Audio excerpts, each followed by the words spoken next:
Bismillahirrahmanirrahim. Assalamualaikum warahmatullahi wabarakatuh.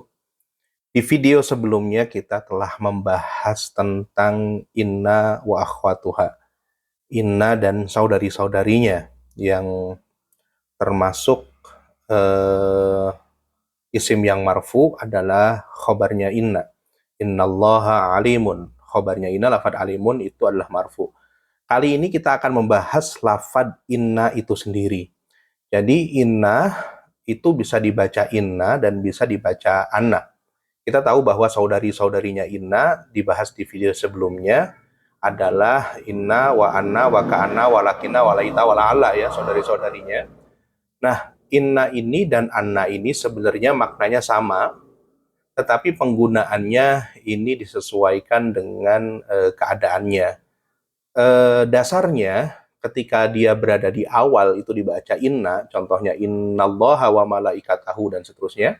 Kemudian ketika berada di tengah dibaca anna, contohnya wa asyhadu anna muhammadar rasulullah, begitu. Nah, tetapi ada juga pengecualian, meskipun di tengah dia dibaca inna. Di dalam nahwu wadih dikatakan bahwa dibaca inna itu ketika fi awalil jumlah innallaha, kemudian ba'dal qaul dan mustaqnya ya, qala yaqulu kul, jadi contoh qala inna begitu, jadi walaupun di tengah dibaca inna. Kemudian setelah isim mausul alladzi inna begitu. Nah, kali ini kita akan membahas lafad inna-nya ini diharokati fathah, jadi dibaca anna ya, bukan dibaca inna. Salah satu syarat hamzah pada anna diharokati fathah, artinya dibaca anna, adalah jika ia bisa menempati masdar. Nah, karena al-fahmu ini penjelasannya adalah sistematis, maka perlu kami menyinggung tentang masdar, walaupun ini nanti dipelajari lebih dalam di materi sorof. Masdar adalah kata dari fiil, tetapi dia tidak ada kaitan pelaku dan waktu tertentu. Masdar diketahui dengan melihat kamus Arab, artinya sudah dari sananya untuk masdar tersebut bentuknya, walaupun memang ada wazan-wazan tertentu yang bisa dilihat nanti di buku Al-Fahmu 2. Nah, masdar ini terbagi atas dua, yaitu masdar soreh dan masdar muawal. Muawal ini banyak yang salah mengartikan, bukan masdar muawal itu bukan berarti masdar yang ada di awal. Masdar muawal ini adalah masdar takwil, jadi ditakwilkan begitu. Nah, berikut contoh masdar sorih. Contohnya lafad jalasa yajlisu, masdar sorihnya adalah julus. Contohnya jalasa tolibun alal maq'ad wal maq'adu lil julus. Kemudian tolabayat tubuh, masdarnya adalah tolabun. Tolabul ilmi wajib ala kulli muslimin wa muslimah. Qara'a yaqra'u, masdarnya adalah qira'ah. Qara'a tolibun al-kitabata wal kitabu lil qira'ah. Siswa membaca buku dan buku adalah untuk bacaan. Fataha yaftahu fathun. Nah, fathun ini adalah masdar. Contohnya fatahtul baba, saya membuka pintu. Fa'amali, maka pekerjaan saya, perbuatan saya adalah fathul bab, membuka pintu. Nah, begitu. Nah, itu gambaran masdar tentang sore. Sedangkan masdar muawal, masdar takwil adalah masdar yang dibuat dari, kita bahas hanya ada 3 dulu. Masdar muawal adalah masdar yang terbuat dari yang pertama anna wa ismuha wa khobaruha. Nah, ini yang sebenarnya pembahasan intinya di poin pertama ini, anna wa ismuha wa khobaruha. Maka dibacanya anna. Contoh atamanna, anna isimnya adalah ka, kemudian khobarnya adalah mujtahidun, maka jadilah atamanna annaka mujtahidun. Selain di contoh yang pertama, di bentuk yang pertama, ada juga bentuk yang kedua masdar muawal itu, yaitu dimasuki an dan fiil. Nah, contoh atamanna antajtahida. Atamanna, saya berangan-angan antajtahida, atau berharap antajtahida, kamu bersungguh-sungguh. Kemudian yang ketiga bentuknya ma plus fiil, atamanna ma amilta. Nah, ketiga bentuk ini, lafad annaka mujtahidun, ini adalah masdar muawal. Antajtahida juga masdar muawal, ma amilta juga masdar muawal. Nah, masdar muawal di atas yang 3 ini dapat diubah menjadi masdar sorih. Caranya, lafad anna, an, dan maknya ini dibuang. Kemudian khobarnya diubah menjadi bentuk masdar biasa, yaitu masdar sorih maksudnya. Kemudian meletakkan domir yang sesuai setelah masdar sorih atau mengubah menjadi susunan idhofah jika dia tidak ada domirnya. Di sini kita lihat di tabel masdar muawal atamanna annaka mujtahidun. Nah, lafad annaka mujtahidun ini adalah masdar muawal, kemudian diubah menjadi masdar sorih, maka menjadi mujtahidun kan dari lafad ijtahada yajtahidu, kemudian masdarnya adalah ijtihad. Maka pertama tadi katanya lafad annanya dibuang, kemudian khobarnya anna ya lafad mujtahidun ini diubah menjadi masdar biasa atau masdar sorih, maka mujtahidun diubah menjadi ijtihad. Kemudian meletakkan domir yang sesuai dengan masdar sorih, karena ini annaka ini adalah domir mukhotob, ya anta, maka ditambahkan domirnya, maka ijtihadaka. Dan atamanna adalah fi'il fa'il, ijtihada adalah maf'ulun bih, makanya fathah di situ. Atamanna ijtihadaka, begitu. Nah, sebenarnya poinnya di poin yang ini saja kita menjelaskan bahwa lafad anna itu dibaca anna bukan inna, ya. Ketika lafad annaka mujtahidun ini berubah, bisa diubah menjadi masdar sorih ijtihadaka. Kemudian kita lanjutkan tentang masdar muawal juga, atamanna anta tajtahida, juga tajtahid diubah menjadi ijtahada yajtahidu, anta tajtahidu. Kemudian tajtahid diubah menjadi ijtihad, dan tajtahid ini adalah domir anta, maka ijtihadaka juga, begitu. Kemudian atamanna annal qamaro taliun. Saya berharap bahwa bulan itu muncul. Nah, maka toliun ini, tola ayat lu'u, diubah menjadi masdar menjadi tulu. Maka atamanna tulu'a al-qamari. Nah, itu karena dia tidak ada domirnya di poin ketiga itu, lihat rumusnya. Atau mengubah menjadi susunan idhofah jika tidak ada domir. Nah, lafad anal qamaro toliun tidak ada masdarnya, maka ini diubah menjadi mudhaf ilaih, idhofah, maka menjadi tulu al-qamar, atamanna tulu al-qamar. Nah, lafad anna di atas itu hamzahnya dibaca dengan harokat fathah anna.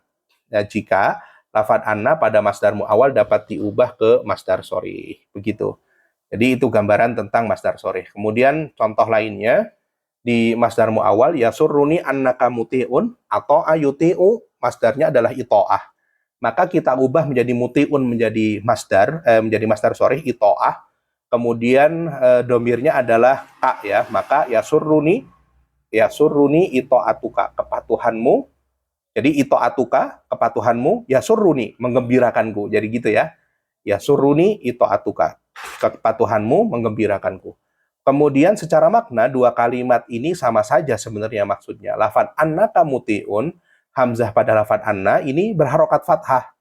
Alasannya karena masdar muawal yaitu lafad annaka muti'un dapat diubah menjadi masdar soreh menjadi ito'atuka. Contoh yang kedua, atamanna annal qamaro tali'un, maka dibacanya anna bukan inna. Atamanna annal qamaro tali'un karena ini bisa diubah menjadi masdar soreh menjadi atamanna tulu al-qamari. Saya berharap terbitnya bulan. Kemudian secara makna, dua kalimat ini sama saja maksudnya. Lafad anal qamaro tali'un, hamzah pada kata annanya berharokat fathah. Alasannya, karena dia masdar muawal, yaitu lafad anal qamaro tali'un. Dapat diubah menjadi masdar soreh, yaitu tulu al-qamar. Nah, kemudian, kedudukan masdar soreh yang berasal dari inna, plus isimnya, plus khobarnya, ini bisa menjadi yang pertama, bisa menjadi fa'il.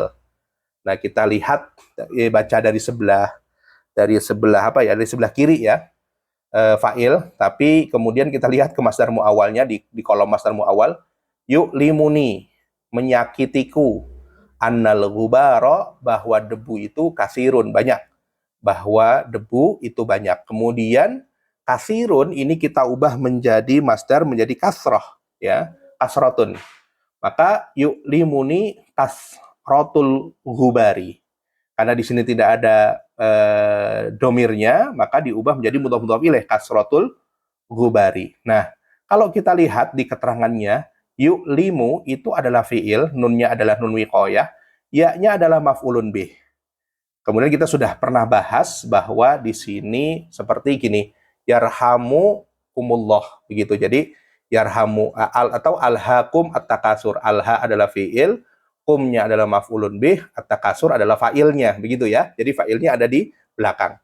Maka yu'limu fiil nun wiqayah yaknya maf'ulun bih, kasratul ghubar adalah fa'ilnya. Gitu ya. Jadi kedudukannya sebagai fa'il, maka di situ domah kasrotu, bukan kasrota. Kemudian bisa juga kedudukannya sebagai maf'ulun bih. Contoh, kita ambil dari masdar muawalnya, alim tu annal kitoro mutaharrikun. Saya tahu bahwa kereta itu bergerak. Kemudian mutaharrikun diubah menjadi masdar menjadi taharruk. Taharruk karena alim tu adalah fi'il fa'il, maka taharruka ya maf'ulun bih mansub. Dan di sini tidak ada domirnya, maka diubah menjadi idhofah mudhaf ilaih. Maka alim tu taharrukal kitori, aku tahu geraknya kereta. Di situ di keterangannya alim tu fi'il fa'il, taharrukal kitor adalah maf'ulun bih, dan dia susunan dari idhofah mudhaf ilaih. Yang ketiga bisa juga strukturnya sebagai naibul fa'il. Contoh urifa an-nasariqa jari'un, diketahui bahwa pencuri itu pemberani. Kemudian lafad jari'un, pemberani ini, berani, ini diubah menjadi masdar menjadi jaro'ah. Jadi jaro'atus sariq. Urifa, karena ini fi'il madi yang majhul, maka setelahnya adalah naibul fa'il ya. Urifa adalah fi'il madi majhul, kemudian jaro'atus sariq adalah naibul fa'il ya, diketahui keberanian pencuri. Yang keempat posisinya sebagai isim majrur. A'taituhu li'annahu fakirun. Kemudian a'taituhu fakirun, kemudian diubah menjadi masdar menjadi fakrun, ada li maka menjadi li fakri, karena di situ ada domirnya hu, maka dimasukkan domirnya, maka a'taituhu li fakrihi, saya memberinya karena miskinnya, karena fakirnya dia. Di harfu jarrin, dan fakrihi adalah ismun majrurun. Itu adalah kedudukannya dari kedudukan masdar sharih. Kemudian tambahan pembahasan bahwa masdar muawal tadi kan ada 3, kemudian masdar muawal ada 3. Nah, ini ada tambahannya, ternyata masdar muawal juga bisa dengan susunan an dan fiil. Masdar muawal juga bisa terbentuk dari an dan fiil, an dan fiil. Kata an adalah huruf masdar, nah an plus fiil bisa ditakwil dengan masdar. Kita ambil contoh ya, suruni antasduko, menggembirakanku antasduko, bahwa kamu jujur. Nah, maka lafaz tasduku ini kita ubah menjadi masdar menjadi sidkun, dan dia domirnya adalah anta, maka sidkuka, ya surruni sidkuka. Ya surruni adalah fiil dan nun wiqayah yaknya adalah maf'ulun bih, sidkuka adalah fa'ilnya, gitu ya. Secara makna dua kalimat di atas sama saja maksudnya, lafaz masdar muawal yaitu lafaz antasduko dapat diubah menjadi masdar sharih menjadi sidkuka. Nah, adapun kedudukan masdar sharih yang terbentuk dari an dan fiil bisa menjadi, yang pertama bisa menjadi fa'il. Yufrihuka, menggembirakanmu, antan jaha, bahwa kamu sukses. Kemudian antan jaha diubah menjadi masdar menjadi najah. Yufrihuka najahuka, maka yufrihu adalah fi'il, ka adalah maf'ulun bih, najahuka adalah fa'ilnya, maka yang berwarna merah ini adalah sebagai fa'il. Kemudian juga bisa naib fa'il, yuhibbu an tansyu, yuhabbu ya majhul, yuhabbu an tansyato, dicintai jika kamu apa itu, jika kamu rajin. Nah, yuhabbu nasyatuka, maka diubah menjadi masdar nasyatuka. Yuhabbu adalah fi'il madi majhul, yuhabbu adalah fi'il mudhari majhul, nasyatuka menjadi naibul fa'il. Kemudian juga bisa mubtada, antaf alal wajib khairun laka. Kemudian antaf ala diubah menjadi masdar menjadi fi'luka, gitu ya. Kemudian bisa menjadi khobar juga, al-muru'ah antah tarima nafsaka. Al-muru'atu ihtiramuka nafsaka, gitu ya. Kemudian maf'ulun bih, talabut tilmidu an yujiba, talabu at-tilmidu al-ijabata, gitu. Kemudian juga bisa sebagai isim majrur, raghibtu fi an yusafira, raghibtu fi safarihi. Jadi itu hanya kedudukan. Kemudian jika masdar muawal dengan susunan ma dan plus fiilnya, juga masdar muawal juga bisa terbentuk dari ma dan fiilnya, ma plus fiil. Contoh ya suruni ma amilta, menggembirakanku atas apa yang kamu kerjakan. Kemudian amila ya'malu, masdarnya adalah amalun, dan itu adalah domirnya adalah anta. Jadi yasurruni amaluka. Domirnya adalah domir anta, domir mukhatab. Maka amaluka, yasurruni amaluka itu juga sebagai fa'il tentunya. Kemudian itu alasan-alasan, salah satu alasan kenapa hamzah dibaca fathah ya, pada lafaz inna dibaca anna. Kemudian di video selanjutnya kita akan membahas tentang hamzah ini diharokati kasroh, apa saja dibaca inna, bukan dibaca anna, setelah video berikut. Assalamualaikum warahmatullahi wabarakatuh.